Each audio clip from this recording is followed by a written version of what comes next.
Podcast City Network. Keep up with the latest shows and content from Podcast City Network over on podcastcity.net. Follow them on facebook.com/Podcast City Network, Twitter @PodcastCityNet. Subscribe to the YouTube channel, Podcast City Network, and on Twitch, Podcast City Network. Podcast City Network, your top source for independent podcasting. Be creative, be yourself. Whether it's a sticker for your car, a t-shirt for that special someone, or a neck garter to keep safe during COVID-19, Podcast City Network has you covered. Grab the latest PCN gear today at podcastcity.net/shop to show your support for your favorite show or shows from Podcast City Network today. Want to start a podcast trying to grow your current show? Podcast City Network is here to help. We currently offer services for social media advertising, marketing, live stream hosting, custom logo design and branding, transcript services, custom intro and outro videos, audio-video editing, press kits, one-on-one consultants, and much more. So don't wait. Contact us today.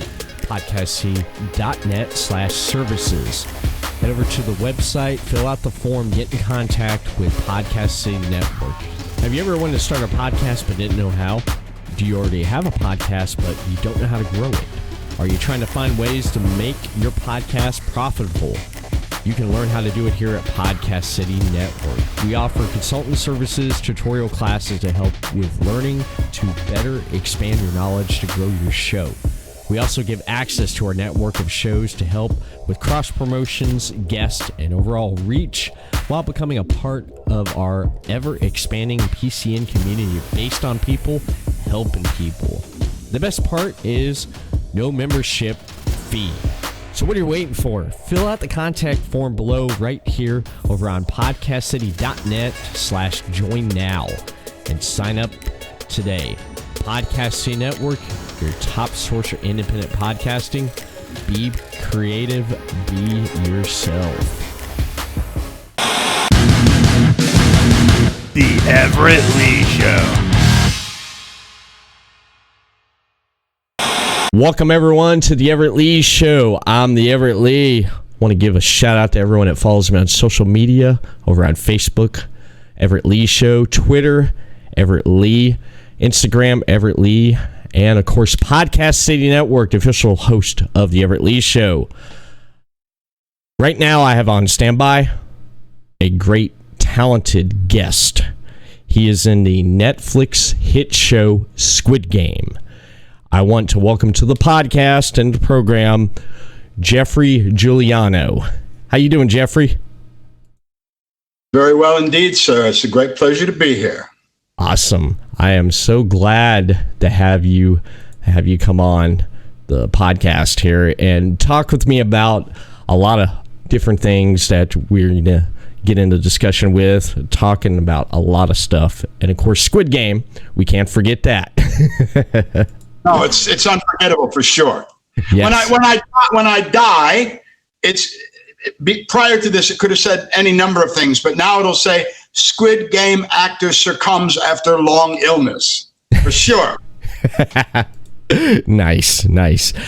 I was looking up your biography. I was looking up some information online on you, man. You've had a hell of a career in the entertainment business, man. And that all started out when you were 12 years old. Can you tell me about that, when you started out at 12 years old? I was a class clown, and the other students weren't able to concentrate due to my constant jokes. When the teacher used to turn his back, I'd go, quack! No, who said that? Who's that? And I'd sit there like a little angel, like, I don't know. Who said that? He'd turn around, quack! And again, so who said that? So I was, I spent a lot of time in the hallway or the cloakroom. No one had a cloak, but they called this thing the cloakroom, where you hang your coat up. I'd have to sit in there alone. I'd sit out in the chair in front of the classroom. The teachers would go by and say, "Geoffrey, are you out here again?" So I was I was a class clown, no question about it. I was disruptive of the other students. So one day, I was called over the intercom in class to Geoffrey Giuliano, please come to the office. And I went down there, and there was my mother and the spinster, 60-something virgin Hortense Mintz, the principal, and two men in black who were just kind of sitting there. It was like a Wes Anderson movie with no expression, staring straight ahead. And Miss Mintz said, Geoffrey, you're causing some concern with the other teachers in your classes because you're not allowing the other students to concentrate with your constant jokes, characterizations, and funny voices. Yes, ma'am, because we all had to say yes, ma'am. And back in Tampa in those days, yes, ma'am. And she said, so what have you got to say for yourself? Well, I don't know, the great inarticulate sort of 13-year-old, 12-year-old kid. And she said, well, I did think, however, oh my God, I am in so much trouble. These guys are probably juvenile officers and they're going to take me away. My mother was there. She had a kind of a mean look in her face. And I thought, well, that's it, man. I'm busted. I don't know exactly what I did, but I'm in deep doo-doo. Well, there was a pause and she said, Geoffrey, you're quite showman, aren't you? Always fooling around. Well, yes, ma'am. Would you like to be an actor? Yes, ma'am.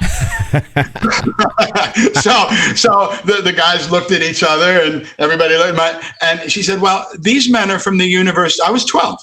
These men are from the University of Tampa. You know Joe Weintraub, don't you? Yes, ma'am. And Joe was a real smart dude that was also in 6th grade, but he was so smart that a van came on Tuesdays and Thursdays and took him to the University of Tampa so he could study in college at 12.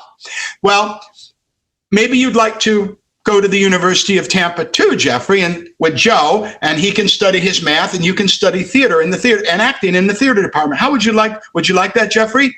Yes, ma'am. So, that's what happened. And at 12 years old, I was in university.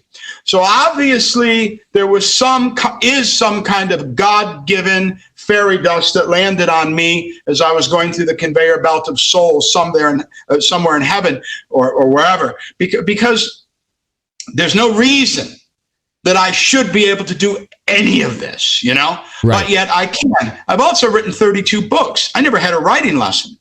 Now those books grossed me between 1984 and 2006, $9 million. Now, I don't have it anymore.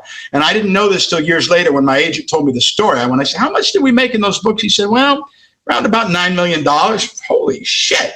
So all these things, I think they're probably from a previous life because there's no good reason that I should be able to be an actor. There's no good reason that I should be able to write these books and be so incredibly successful in both fields of endeavor. But I got to tell you that being a kid from a poor family in Alcott Beach, New York, near Buffalo and Niagara Falls, to ending up in Squid Game is a long road with a lot of heartbreak, tons of disappointment, betrayal, violence, you name it. I mean, it's even if you have the talent, that's only the first tire on the car, and you need 4 to make it go anywhere.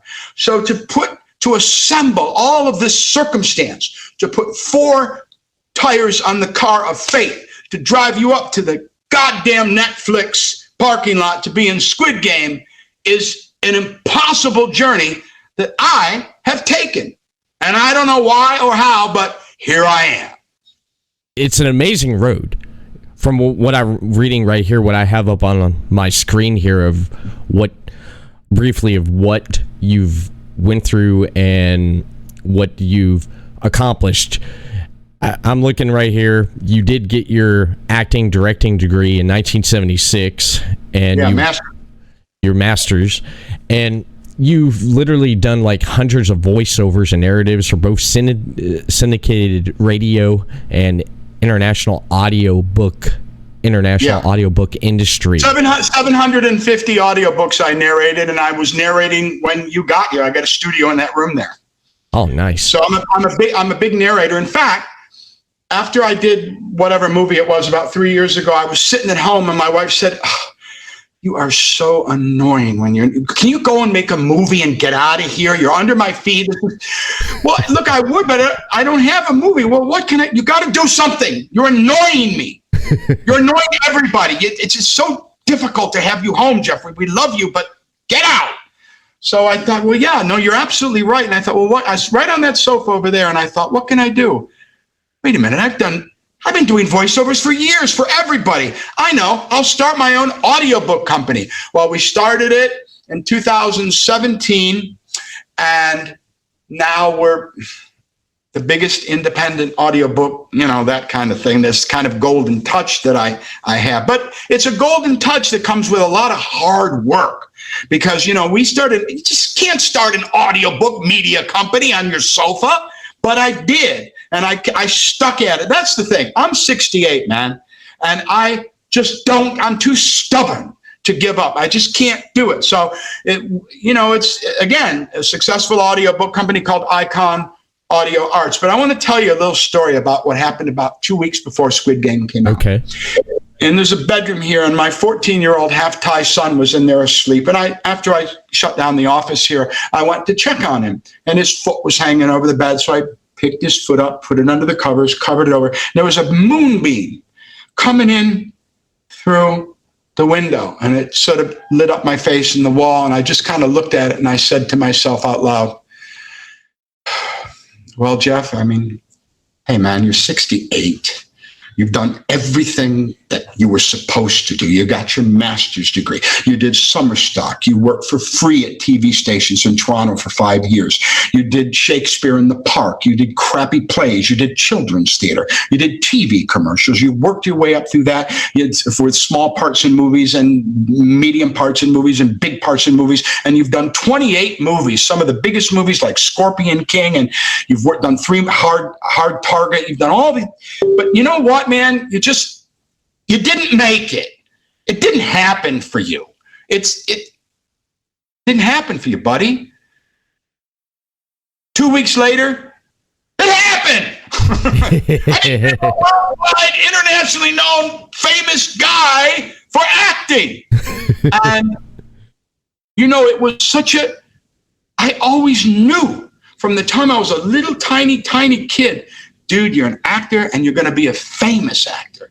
And, I got close. 3 times I starred in a movie, and 3 times for legal reasons that had nothing to do with me, with writers and union, whatever it was, they were not released.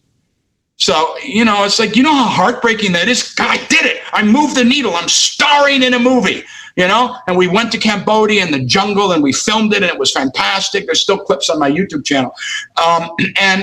But I'm sorry, Geoffrey, we can't release it due to in France, the copyright holder of the book, blah, blah, blah, blah, blah. So it's just a heartbreaking situation. And then Squid Game, and it all changed. I made 28 movies. Nobody noticed. I made 1 Squid Game movie, 12 minutes on screen. 25% of the planet has seen me and my ass, and I'm a household name. So you go figure that. You remind me of Liam Neeson. The guy's done movies and movies and movies, and then when he did Taken, and then that got people noticed, and all of a sudden his career just went, at the age that he was at there. And it's something, man, because it's like Lemmy from Motorhead. I remember reading an interview with Lemmy, and he said he was a friend of mine. I love Lemmy, man. Motorhead was one of my favorite bands, still is my favorite band. And I loved how he summed it up and said, hey, I love having this success at this time in my life. And he wouldn't change a thing. And I'm sure you feel the same way. I don't. No. I would rather have been Al Pacino when I was 30 and had all that money and girls and stuff. And now I have access to all that, but certain parts of my body aren't interested the way they once were. The hormones have stopped moaning. So I would have much rather had this happen years ago. However, I have a fantasy, and for years, for decades, I've practiced my Academy Award speech. But now, at 68, my fantasy is that I'll be awarded Best Newcomer. I've been in this business for 50 years, but nobody noticed me until this goddamn Squid Game. And there's you got to understand, I've seen the contract. I signed a contract with Netflix, and on that it delineated that there were 14 stars of Squid Game. The Koreans are 1 through 13, and me at 14. So I am, according to contract, the star among with 13 of my actor colleagues of Squid Game. So look, I didn't know this was going to be anything other than a gig. So here's the way it works. The public has no interest or didn't know me at all. And I would do a movie, but my family liked it, and Hollywood knew who I was. So when they wanted a guy for Scorpion King or Vikingdom or Mechanic Resurrection with Tommy Lee Jones, I would get a call, and I would do. They knew that I was a competent, professionally trained character actor. So, most people just play themselves now, but I can play anything. I played women, lots of mafia guys, the royal family, and Scorpion King is sort of yes, my lord, we were going to kill you, whatever it is, all these kind of different characters. I mean, that's an unusual thing to be a character actor. That's an old-fashioned thing that they don't really train you for in drama school. You just play yourself. Brad Pitt plays himself, Jennifer Aniston plays herself. They don't play crazy characters, but I do. So I get work. So I was well known in Hollywood and accepted, but no one. I used to go through reviews of movies like Scorpion King 3 and go, come on, where's good? And once I think it said, also in the cast is Geoffrey Giuliano, but I never had any acclaim. So I did this gig. Now, there were some red flags that this was an unusual job. One, I got paid about 10 times as much money as I normally do. So I thought, oh, this is great. I'm getting good money for this one. Wow. And then when I got to Seoul, Korea from Bangkok, they put me in this beautiful suite of apartments. And I thought, holy shit, there's a budget on this thing. This is crazy. Nice. And there were gift baskets and fruit baskets and wine and things from the producer and the director. What the hell is this? So, okay, thank you. And then when I got to the set, it was like the Astrodome in Houston. It was vast, huge set that cost millions and millions of dollars. No question about it. So those were red flags, but I still thought, okay, it's a good part, good money, but it's just another gig, and you're just going to go, and I'm sure it'll get you another movie. This won't be your last time in a movie set, but it ain't going to move the needle. Well, it did move the needle. It shook the whole world. And that nobody, not the director, not Netflix, nobody saw this coming. And last amongst them, me. I browse Netflix late at night. I think I spend more time browsing and watching the trailers of movies than actually watching movies sometimes, because there's so much content on Netflix. And I remember watching the trailer for Squid Game. I'm like, what the fuck is this? And then all of a sudden, from word of mouth, friends, did you see Squid Game? Yeah, I seen it on Netflix, but I haven't watched it. Oh, you need to watch it. You need to watch it. So I sat down and I watched it. I watched all 9 episodes, and at times I found it really disturbing. It did, especially the first episode, red light, green light. Oh man, it was like soon as people started getting killed and shot when they were running around trying to get away while they were moving, I was like, this shit is real. I was like, where is this going to go now? What? It was real when I took off all my clothes. That was real as it comes, baby. And, usually on those sets, they have these kind of guys who look like you with walkie-talkies and clipboards and stuff. But on this day, I don't know why, because God was trying to punish me. There were like 23, 24-year-old, very attractive Western women there doing all the crew stuff. And so they said, all right, Mr. Giuliano, time to take off your clothes. 68-year-old man taking off your clothes in front of about 30 or 40, 20-something girls is unfucking comfortable. So I had to do it. I said, okay, I took off my clothes, and there I'm standing. Everybody's kind of looking at the floor. They don't want to look. I'm looking at the floor. And then I said, can someone get me a blanket? And 40 people ran to, yeah, that's a great idea. Cover this shit up. So they got me the blanket, and I did the scene. I felt so sorry for that guy. I knew I was going to be doing that scene, so I I spent about 3 hours in the shower that morning. I put the soap on and I left it because, you know, I knew he was going to be right up in the zone, and I didn't want to smell. But those fucking lights are hot. And everybody was like nervous. There was literally about 300 people, cameras, cables, ladders, tracks, everything. People on ladders with microphone. You know, there's no way that any human being could not have had some kind of an odor. And I'll tell you what, that was not an illusion or a camera angle. He was right there in the position, ready to get to satisfy me in 5 minutes. So, I feel sorry for that guy, and I heard he got $2 million for it, and I think at least half of that was for having to sit in front of my dick for about 3 hours, because, you know, those scenes might last 2 or 3 minutes, but they take hours to film, because they got to move. Okay, let's do Geoffrey's close-up, and all right, let's turn it all around, and they got to move it around and change the lenses and fuck around with the lights to get his reaction to me from behind, you know. So it's just an incredible process that people who watch movies don't know about and don't notice. But if you're there, it takes a fucking long time.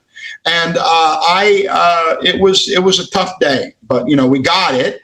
And once you're filming, it's not a problem. You know, if you can satisfy me in 5 minutes, I'll change your life, or whatever the line is. You know, and we just went through it. But it's getting there. It's all the stuff the crew has to do, and that's normally okay. But when you're naked, it becomes like, can we hurry this up, guys? You know, this is vaguely uncomfortable. So that was something 25% of the planet has seen my ass. It's just, it's amazing. If you go to Google Images and you put in Geoffrey Giuliano's ass, you can look for an hour. Crazy.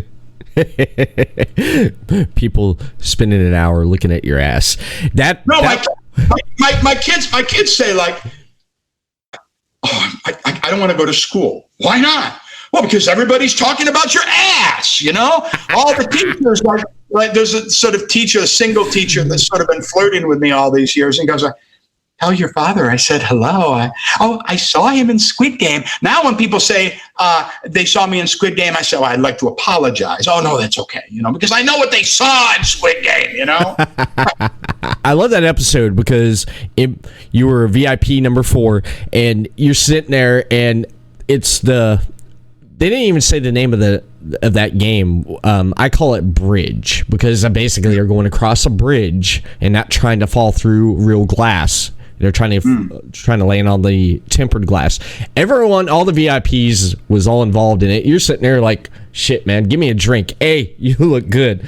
Let's go have some fun. Drink. But, you know, I had lost so many millions of dollars that day, and I wanted to have sex with this guy. That's what it was. And if he wasn't willing to have sex with me, you know, I'll kill you myself before I leave. So, yeah, I mean, listen, you don't know how many 69 jokes I get all day long. And hey, Jeff, if you can't do 69, do 96. You know, it's like, I know, it's like that thing when I was a kid, there was an old woman. Where's the bee? Where's the bee? Hey, 69, you're the 69 guy. Hey, it's the 69 guy. So I know this is going to go on for whatever, you know, it's eternal. And I go, yeah, I'm the 69 guy. Hey, if you can't do 69, what are you going to do? 96.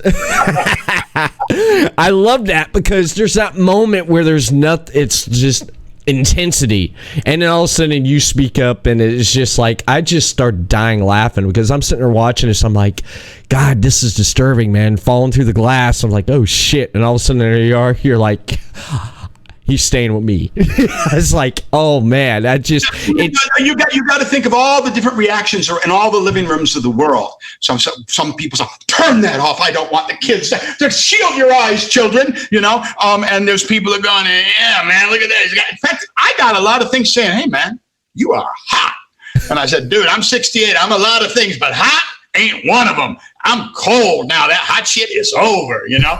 But I got a lot of invitations, people writing me things, and they'll say almost daily, like, well, he didn't satisfy you in 5 minutes, but hey, I could, you know? And these are men and women. And I got one the other day. I'm 13.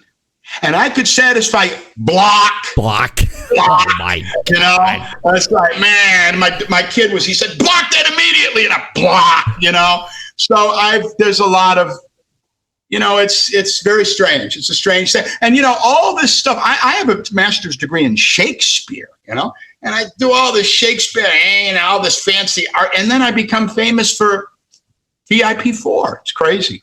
But I'll take it. There's an old joke. How do you make an actor complain? Give him a job.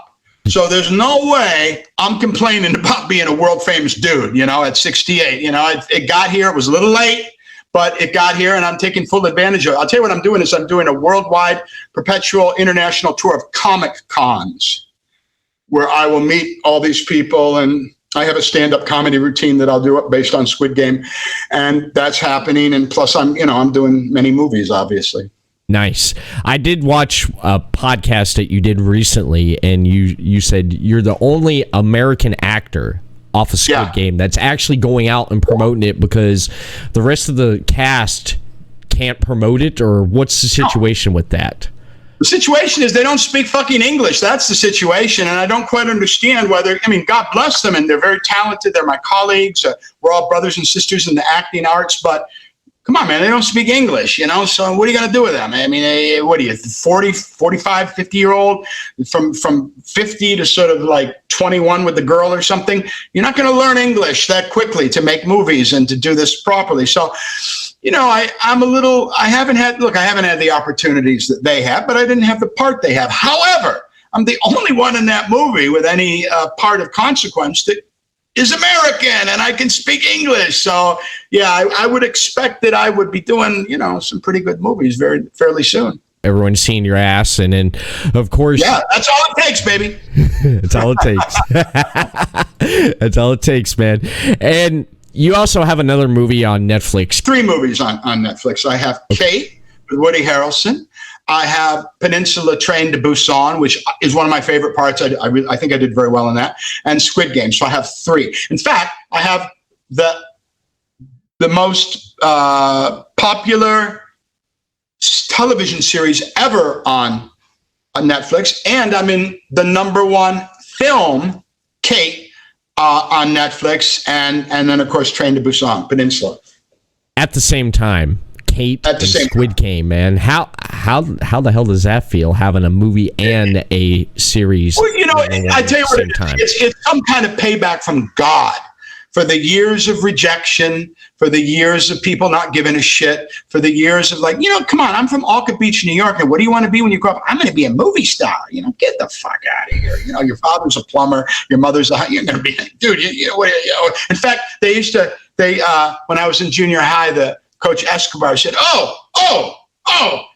hey, Shakespeare has just arrived. Well, how you doing, Shakespeare? Give me 10 push-ups and then 2 laps around the pool. There's Shakespeare. So he used to call me Shakespeare, and then in high school they used to call me Rock. You know, Rock Hudson, like Rock. You know, here comes Rock, the movie star.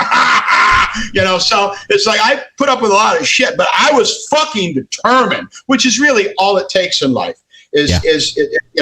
Success is opportunity, is preparation meeting opportunity. So here's what I say to students: all kidding aside, being an actor is like being a fireman.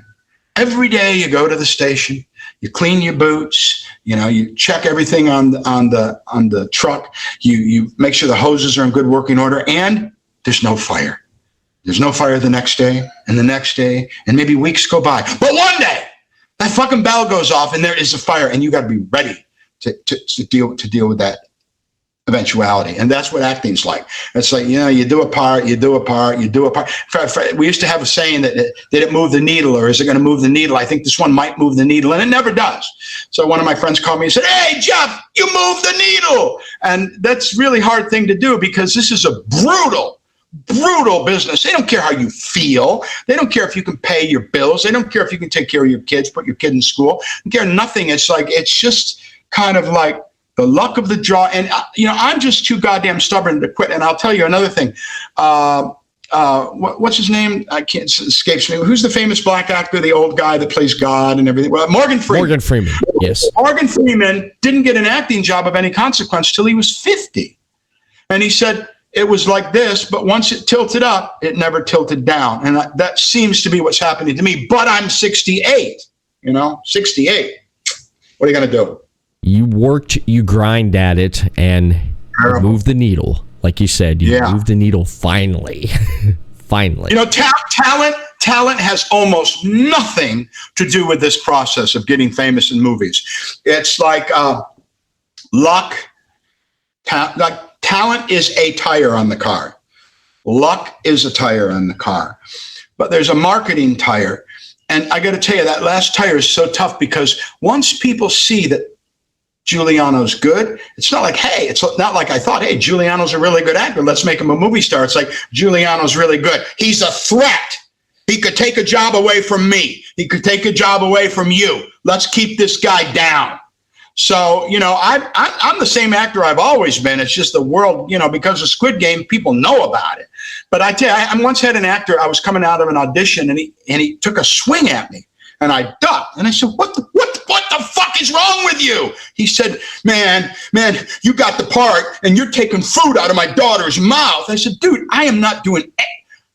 Talk to the director. You auditioned, I auditioned, they gave it to me, all right? I said, if you got a problem, talk to them, not me. So it's like this, they take it very personally.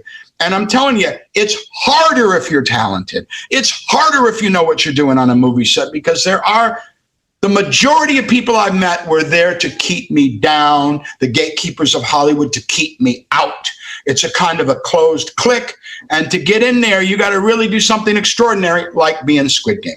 I've heard of the process. I've heard because I've talked to over the years. I've talked to a lot of independent actors that's actually like had roles on TV shows or small parts in bigger movies, and they pretty much said the audition process. It's like they already have the guy they want, but they get all these other people in there and they go through the process and they already know the guy. It's like, I want this guy.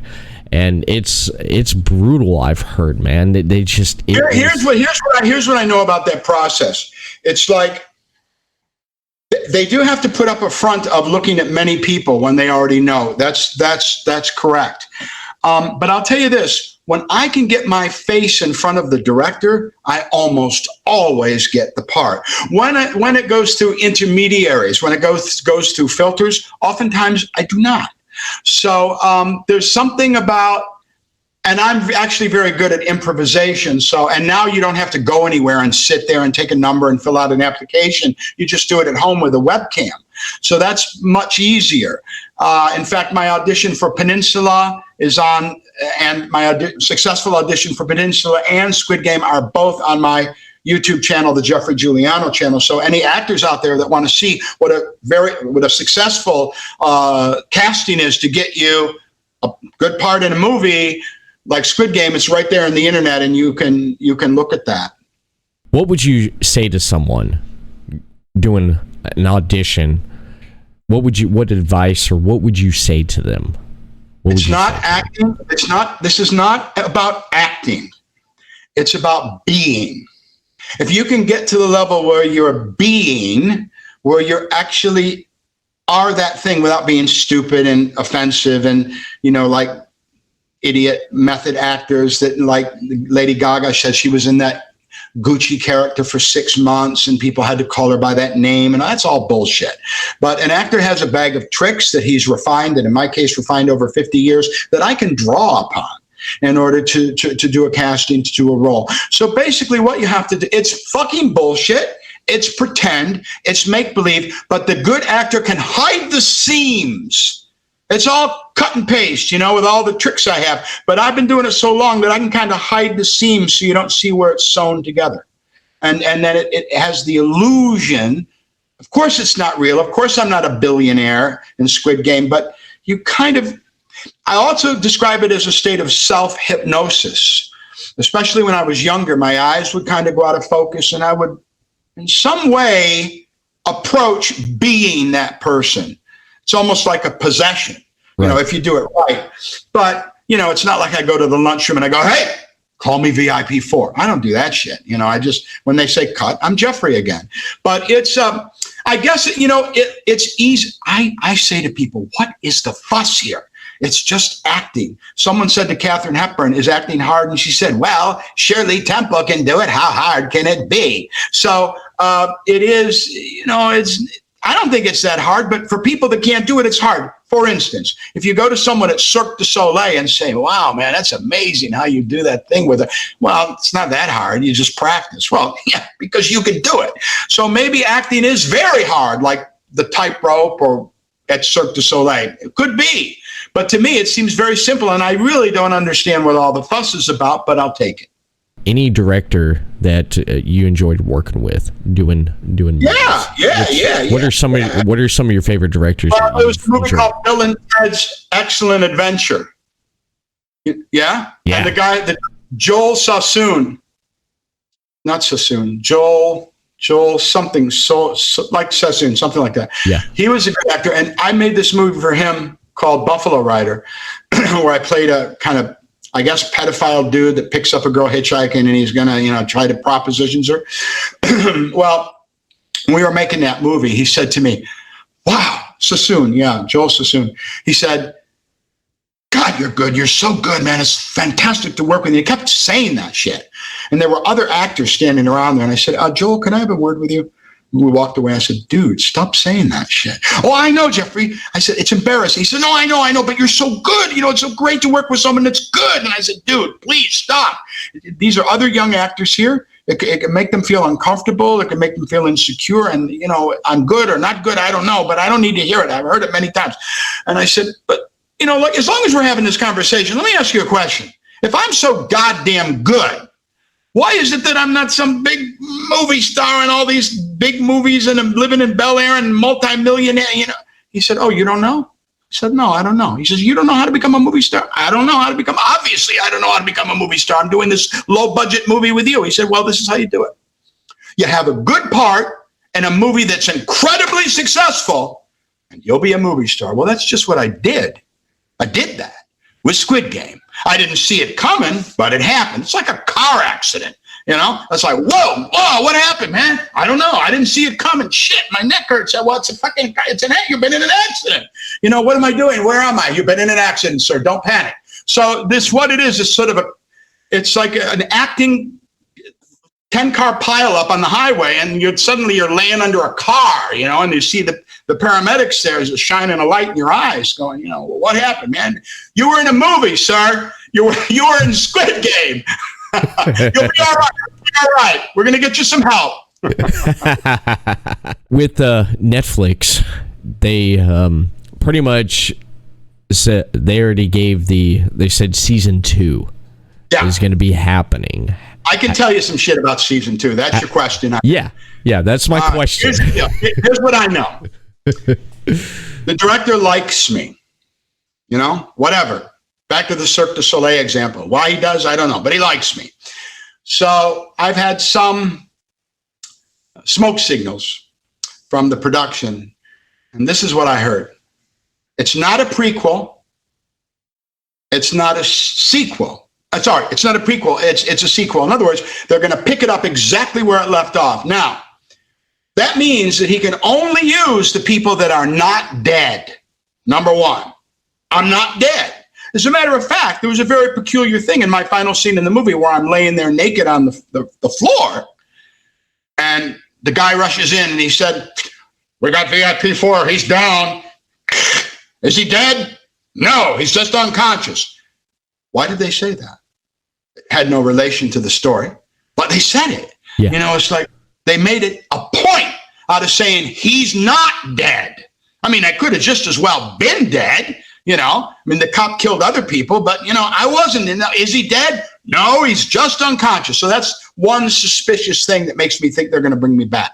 Number two, if you notice, at least one, maybe two times, the policeman dropped an iPhone or cell phone down from his sleeve and took video of me.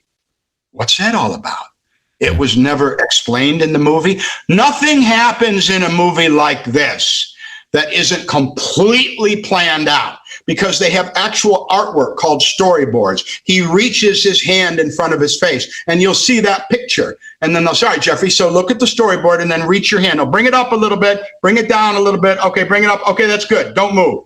So it's all done like that. You can't believe how controlled it is. And not all movies, but this movie was like that. It's like they'd show you comic books, and that was just like, so he leans into the camera and he looks around, you know, and it was so you just had to do what was in the picture and say the words. So you're telling me that they have a line and an action and spend 30 or 40 minutes having the guy run in the thing and say, VIP 4 is down. Is he dead? No, he's just unconscious. Why would they do that? That's not an accident. People don't just say shit in a movie. It's all fucking planned. So that's the first thing. And then the second thing, why did he take that video of me? For what end? It was never explained in the movie. So my supposition is that I will be in season 2. And further, I have heard from people, not officially by any means, I don't speak for Netflix or the director or anybody, but some people that are friends of mine in the crew and cast have said to me, they have heard that it's possible that I may be forced to play the game.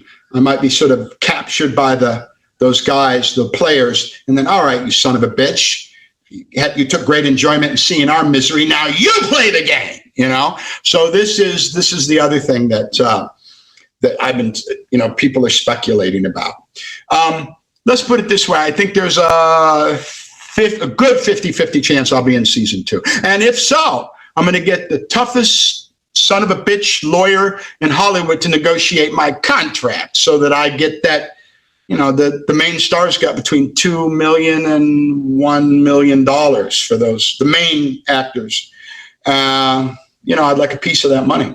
Your stock has skyrocketed. Well, think about it. Yeah. That fucking thing made $900 million. $900 million bucks. Well, I was on screen for 12 minutes. If you ask anyone what they remember about Squid Game, I'll be one of the things they remember. Oh, the old guy with the satisfy me in 5 minutes. That guy showed his butt. People remember me. So I figure if that made $900 million and everybody remembers me and I'm on screen for 12 minutes, they owe me about $15 million. It's like, you know, I maybe contributed my artistry, my talent, my presence in the movie, helped to contribute to the success of that movie. And therefore, Your Honor, they owe me $15 million. Well, I'm not going to get that, but maybe I'll get paid down the road. Look, they're fully aware that I played a part in the success. Now, I'll tell you another thing that I heard, another rumor is, we didn't know that this was going to be successful anywhere but Korea. And since it's a worldwide thing, next time, don't make it so Korean. Maybe we'll have the games in San Francisco, or maybe we'll have the games this year in London or whatever. And there's got to be more Western stuff in here, more English, because it's just too difficult to demand that the audience listen to a foreign language and read subtitles or look at sort of, frankly, not that well crafted overdubs in English. So, you know, it's harder to watch a movie like that. It demands more of you. Can't really lose yourself. In a movie, they have something called the willing suspension of disbelief, where you kind of forget that you're watching a movie and you enter into the fantasy and the thing that's unfolding in front of you. You can't do that if you're having to read shit and listen to weird English and people who speak in Korean. So the other suggestion, by no means verified, is that it could be the game could take place in, because there's a line when I come down the stairs, which is, well, it's terrific that you're having them in Korea this year, which means that in other years they've been held other places. So maybe they're going to go to one of those places, and because of the great, incredible Western success, come on, they got to have more English in there. And if they're going to do that, they're going to come to me. So that's my expectation, that I'll be in season 2. Yes, but anything can happen. Yeah, anything can happen because there was, towards the end of it, because there was so much stuff that was unanswered. There was, especially the cop falling off the cliff. Big twist there. No one, if anyone hasn't seen it yet. He's not dead. They're not getting rid of that guy. No. He comes up swimming, you know? Exactly. Anyone, I want to warn everyone right now watching and listening to this, anyone who has not seen it, you're going to get spoiled. But, like, yeah, he fell off. He didn't die. And then the twist, I got to tell you, Geoffrey, the twist, man, when the host revealed himself and it was like it was his brother. And then when he was in there trying to find his brother, looking through and seeing, I couldn't believe it. It's like how many years this has been going on. I'm like, wow, this has been going on for a while now. Right. This has been going on. I've heard the suggestion that the billionaires, the reason they're billionaires is they are previous winners of Squid Game. They played the game in the past and they got rich. Like I got rich when I was maybe 30. I played the game and I won somewhere. And so now I'm this dirtbag millionaire, which was, by the way, modeled on Donald Trump, the director told me. Oh. All right. Let me ask you. Okay. All right. Your character. All right. VIP number 4. Now, if they did a prequel and they showed the VIPs playing, who They're would not you... doing prequel, but go ahead. Well, I'm just throwing this out there. Just fabrication, sure. Just imagination. We're letting our imagination run wild here. What if? That's good. What if? Okay. Who would play VIP number 4, and younger version of you? Who would you? Wow, yeah. that's a good one. Shit, man. Who would play you? I don't know. What do you think? Oh man, there's so many. All the actors that I know are like Edward Norton is the youngest actor I know, and he's probably 47 or something like that. I don't know who it would be, but actually, it's funny because I am now 68, and it's very hard to look good when you're 68. It's like when you're young, your body is on autopilot. Now you have to work at it. But I was a handsome guy when I was young. I remember I had a Thai girlfriend. And we were in a car, and I said, well, pretty handsome, aren't I? And she said, well, I think handsome is finished. I think you've kind of gone beyond handsome.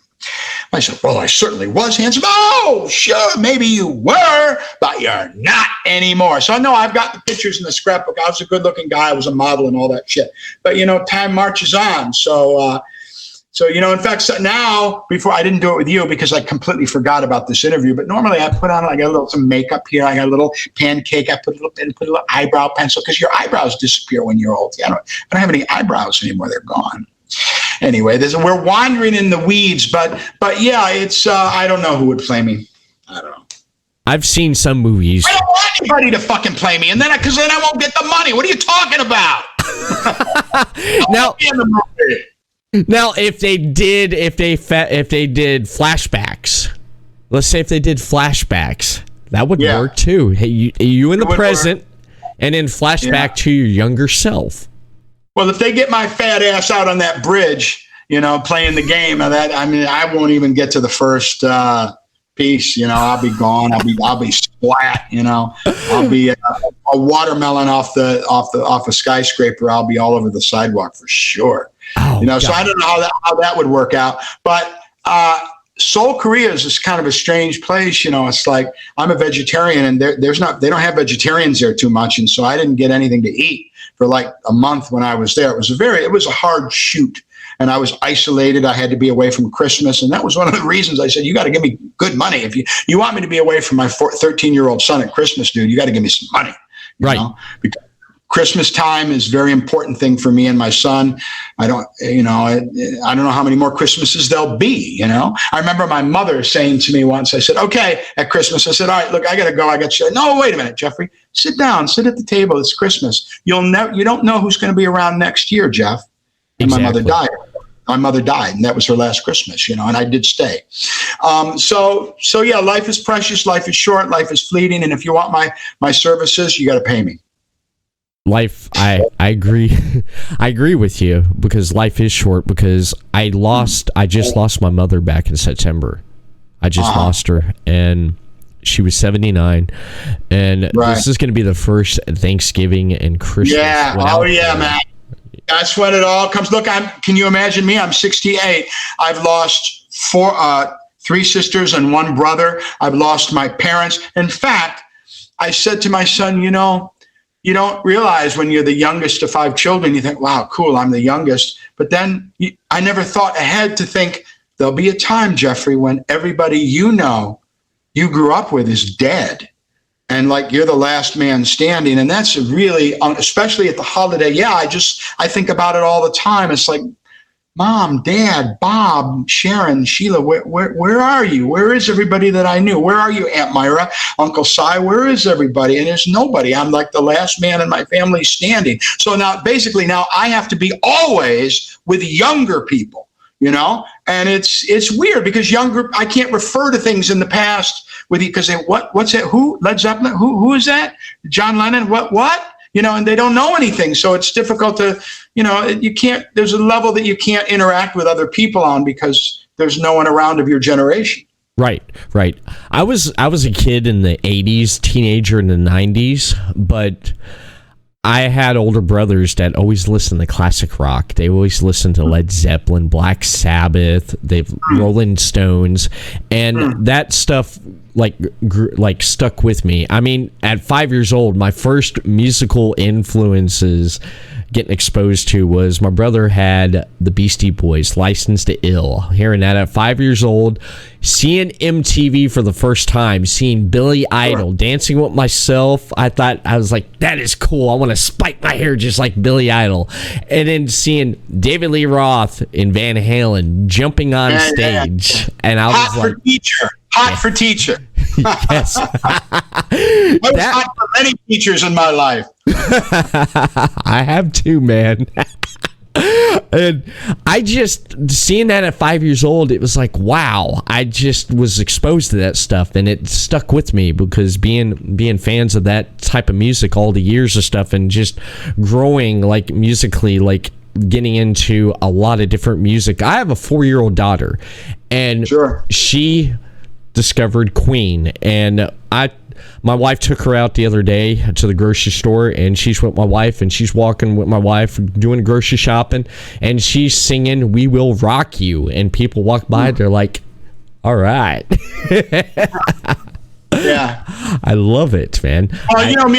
Music is a point that we can all share. It's a point of connection with human beings that we can, in this world, we don't know where we come from. We don't know where we go. We don't know what we're doing in the middle while we're here. But one of the things we can all connect and agree upon pretty much is music, and it's the soundtrack of our lives. And it's really super important. Now, these days, I just mostly listen to Indian music because I'm involved in Indian religion, as you can see by my statue there. Yeah, music is the thread that of our lives that goes through our lives and puts us all together. Yeah, it does, man. Because I tell you, when I lost my mother back a couple months ago, there was one band that just stuck out to me, and I listened to quite a bit at that time. It was Metallica. Metallica was just released the 30th anniversary of the Black Album, and I'm driving down the road. I have Sirius XM, and then I'm listening to the channel to celebrate the 30th anniversary of Metallica's Black Album, and it's just all Metallica, and just listening to it and stuff, and it helped. For some reason, it helped me. And then I'm driving down the road listening to Nothing Else Matters, and I'm bawling my eyes out, and it's like emotion. And then it's just like listening to it, it just got me through it. I mean, I've listened. Well, if it's any consolation, I'd like to tell you that I'm 68. I've gone from 0 to 68. I've lived through half of the 50s, all of the 60s, all of the 70s, all of the 80s, all of the 90s, and 20 years into the next century, 2000. Now, a lot of fucking people died in that time, but I didn't die, and your mother didn't die. I'm 68, but she was 79, so she definitely, that's a good long run. You'll be lucky if you get to that. I'll be lucky if I get to that, and, God bless her. I don't think anybody dies anyway. I just think they change their body, but no, she had a good long run, and I'm sure she's fine, and I don't think she's dead. Yeah, she's I know she's not on this plane of existence anymore, but I know there's too much going on in our lives, in our ability to love and create art and show compassion for this to be the only level, just the physical level. There's obviously many different levels of existence that intersect inside of a human being, and the material world is certainly just one of them, you know? Right. It is. It's like what fascinated me about the Egyptian culture when they mummified them, and when they put them in the tomb, in the place, they took all their stuff and put it in there with them, because it was like they're going to take this all with them. And I just found that like fascinating, that they know that they were going to another existence, you know? Yeah, they recently found psychedelic mushrooms in one of those crypts as well, and some other plant-based botanical hallucinogens that were in there as well. So, you know, I don't know, you know, I don't know if you've ever done mushrooms or anything, but no, yeah. I've done a little bit of you know, the we call it the there's no reason for you to confess here, my son. This could fuck up your career. So no, we've never done anything like that. I just read about it. Yeah, I read about that stuff. The devil's grass, as they would call it. Oh man, I just yeah. There's that's crazy, you know. King Tut sitting there, he's probably smoking a blunt there, you know, looking over at the sunrise, you know, over or worse. No, they found cocaine too. They found cocaine, because I remember they said, well, cocaine didn't grow around here, so where did they get it? They found cocaine, they found psilocybin mushrooms, and they found some other plants that are sort of now extinct, but they had psychedelic properties. Yeah. So who knows? I mean, it's a crazy world. It is. So that kind of now puts a thought in my head there, Geoffrey. So I guess the pyramids were built on mushrooms, coke, and possibly. No, there's a theory called the Stoned Ape Theory, that when man came out of the caves and they were foraging and collecting food, as they would do, that the cows, some sort of ancient cow, would shit. And everybody knows that mushrooms grow in cow shit when it rains. So they would see mushrooms and they would pick these mushrooms and think it was like anything else they ate, but suddenly they go back to the cave and they're tripping balls. You know, so it's like, whoa. So that's called the Stoned Ape Theory of human evolution. In other words, why are we separate? We're an animal. Why are we separate from the other animals? Why did we evolve? Well, maybe it was all those mushrooms that we took and it became part of the DNA, this forward thinking ability, this creativity, and all these things that may have come from psychedelic drugs. But we have wandered far into the weeds, my young brother, from fucking Squid Game. So either we get back to Squid Game or I gotta go, because I can see that we're both going to have warrants for our arrest by the end of this podcast.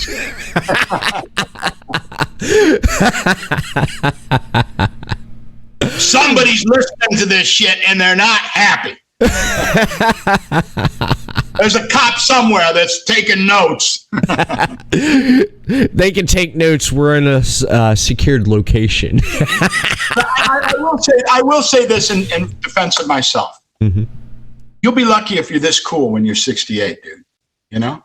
I've always kept myself. See, I know my body is 68, but I in no way do I feel 68. Right now, I got one of my tooth chipped last night. I got a little pain here, you know, my knees hurt, you know, but beyond that shit, you know, it's like, I'm about your age, It's like it's just the body. It's like old clothes. It's like I'm forced to wear old clothes all the time. Right. I can't wear young and brand new clothes out of the box. I got to wear these old clothes day after day after day. But I don't think I'm old. You know, not long ago, I was somewhere in America and some kids went by and they said, hey, some smart ass kids, how you doing, old timer? And I looked around, who the fuck is this? Oh, me! You know, what do you mean, old timer? You know, I just couldn't believe they called me that, because I don't identify, fortunately, with being old. I also didn't identify for many years with being fat, but apparently the mirror's been lying to me all these years. I'm indeed very fat. However, I will tell you that since that movie, I have lost all that weight. If you can't lose weight after being fat shamed by the entire planet, then you're never going to lose weight. So I just said to my wife, I said, all right, that's it. Fuck it. I'm not eating anymore. After that shit, everybody sees my big stomach hanging out over. No fucking way. So I have lost pretty much I'm about halfway there. And, you know, if I'm in season 2 of Squid Game, I want to they say, take off your clothes. I go, hey, sure, no problem. Take a look at this. Oh, what's this? A six-pack. Last time it was a keg. Now it's a six-pack. So, yeah, I mean, it's not easy with a 68-year-old body. It takes a lot of work, but I'm getting there. I swim every day, and I only eat healthy food. I don't eat sugar or anything like that. Can't do it. That's amazing. Yeah, it's you're taking care of yourself, man, and that's all there is to it, man. And when I saw your ass on Squid Game, I was like, oh shit, man. I was like, what the hell's happening? And then, I mean, I'm the right actor for that job. Yeah. I'm off center, as you can see. I'm not your average normal dude. So it's like, I take off your clothes. And, yeah, okay. What do you want? What do you want? Yeah, take off your clothes. Okay, on Netflix. Okay, no problem. So, it's just I have that kind of mindset, and also I'm a professional actor. Yes. Somebody tells me to cut my hair, shave my head, show my ass. I'm willing to do that if it's for the production. We're actors. It's a communal art. It's something that I can't make a movie here in my house too much. I need many people, and it's all the artists come and work together, and I'm not going to fuck things up by refusing to show my ass. All right, if that's what I got to do to make the movie a better movie, and it did, I'm going to take off my clothes. So there you go. Exactly. But I mean, I never thought that at 68, I'm going to be doing sex scenes, I never thought that. Right. But, wow, so I've basically had most of the experiences you can have as an actor. I've been around the block many times. Right. Now, talking about your parents and, shaving your head or, cutting your hair or whatever, you did a movie where you had an accident with your tooth. Yeah, tell me about that there. I thought that was fascinating. Okay, yeah, this is good. So I was to do Peninsula Train to Busan, where I played this thug, and I'm proud of that performance. And I was out here taking a walk in the morning, and I just tripped on the cement and fell right and landed on my front tooth, and it broke half of my tooth off. And oh shit, I've got to go do this movie in Korea. What am I going to do, man? And then I looked in the mirror and I thought, oh man, this guy's supposed to be a mob boss. He's probably a junkie, and junkies lose their teeth, so I did like a coke dealer. So I thought, yeah, this is perfect. So I called my agent and said, ask if I can do this with a broken front tooth. And they said, yeah, if you want to. Either way, it's up to you. So I got there, and so I had this big tooth, and I made sure, I smiled. Yeah, man. Yeah, that's the way it is. Okay, cool. So I smiled, and so everybody could see that fucking broken tooth, because I was real proud that, some actors, like, they gain 80 pounds, like Robert De Niro in Raging Bull, to play a part. I broke my fucking tooth, and I didn't fix it. Now, I then had to go to India, and they said, oh, well, we can't just fix that one. It won't match. We got to take them both out. I said, there's nothing wrong with the other one. It's right. We got to do it. So these two are fake. And, it's... I used it. Now, that's something they say. When I was in drama school, they'd say, if you're about to go on stage and you get a call that your family on the way to the grocery store, crossing the railroad track, were hit by a train and they're all dead, you don't go home. You use that energy, transmute it, change it, add it to your character, and do the goddamn show. So if you break your tooth a few days before you go to Korea to do a Netflix movie, you use it. Nice. I love it. I'm gonna have to get on Netflix. I'm gonna have to check out the movies, man. I definitely am. Can I plug? Before we go, can I plug the Geoffrey Giuliano channel? Yes. Can I plug the Squid Game fan page that was made for me called VIP4 Squid Game Universe on Facebook? I'd like to plug my Instagram to get in touch with me there. It's Geoffrey Actor, Geoffrey Actor, and on TikTok, it's Squid Game Confidential. And of course, my website is geoffreygiuliano.com, GeoffreyGiuliano.com. And there's a contact page there. I love doing interviews. I kind of get weird. I feel, there's no interview. I look at the schedule. There's no interview today. Shit. So anybody wants me to do an interview, if you're, accredited media, go to my contact page at geoffreygiuliano.com and hit me up, and I'll do it for you. I like doing it. Nice. Thank you, Geoffrey. And one last thing I want to ask you is, you said that you're going to go to cons. What cons do you have planned for? I believe San Diego. I have a manager called Van, and he's dealing with all that. But I think I have one in February in California, so a smaller one, and then I go on a circuit that includes Germany and Australia. So I'll be doing all the. I'll let you know. Now that I know you and stuff, I'll let you know. And you need to also pass this on to your whatever you think of this interview. If you liked it, pass it on to your other brothers and sisters at the podcast network that you're doing, because hit me up, I'll do the show. But yeah, so it starts in America, and then I think it goes to Germany and Australia, and then it just keeps on going. I got a friend, a Chinese actress called Bai Ling, that was in The Scarecrow, and that was 30 years ago with Jason, who got shot there. And what was his father's name? The black belt karate guy that got killed? Jason Lee. Bruce Lee. Yeah, he got killed on that. Bruce Lee. So she was in that show 30 years ago, and she's still doing Comic Cons. So basically, I'm 68, so whatever. I'll be doing Comic Cons forever. And here's the deal: none of the other actors from Squid Game are going to do anything like that ever. They're multimillionaires. They're surrounded by agents and managers and living in a bubble. They're Korean. They don't speak English. So if you want to see Squid Game, if you want to know about Squid Game, if you want to experience Squid Game, come to me and I'll help you out. And that's why doing the Comic Cons makes sense, to meet the fans. Nice. Thank you so much for coming on the show. Thank you, sir. My pleasure. You're welcome. Anytime, man.